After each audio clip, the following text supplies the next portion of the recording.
दुर्ग NSUI द्वारा केंद्र सरकार के विरोध में किया गया सद्बुद्धि यज्ञ।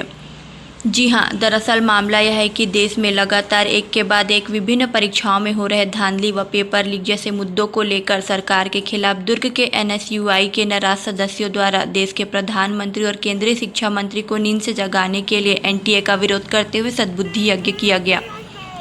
साथ ही एनटीए बंद करने की मांग करते हुए भारतीय जनता पार्टी मुर्दाबाद के जमकर नारे भी लगाए।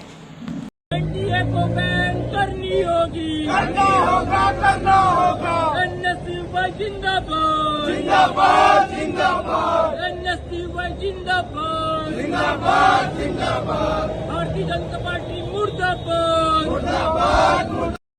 देखिए, देश में लगातार जो एंट्रेंस एग्जाम होते हैं, चाहे वो नीट का हो, एनटीए हो, यूजीसी का हो, लगातार उसमें धांधली की शिकायतें सामने आती है और उसमें कुछ लोगों की गिरफ्तारी भी हुई है।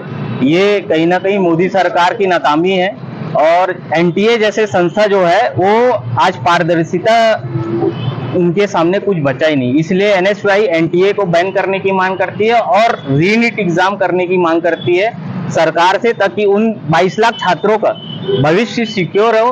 क्योंकि आप समझ सकते हैं कि यदि कोई पालक अपने बच्चे को दिल्ली भेज के पढ़ाई कराता है और एक रोज पहले एग्जाम के एक रोज पहले पेपर लीक हो जाता है, तो जो बच्चे मेहनत कर रहे हैं उनके साथ तो ये नाइंसाफी है। उनके इंसाफ की लड़ाई हमारे नेता राहुल गांधी जी सदन में लड़े, जब उन्होंने सत्ता पक्ष से चाहा कि हम नीट के मामले को लेकर एक सकारात्मक विपक्ष और सत्ता पक्ष के बीच में चर्चाएं हो जानी चाहिए, तो माननीय मोदी जी के इशारों से उनका सीट की माइक बंद कर दी जाती है।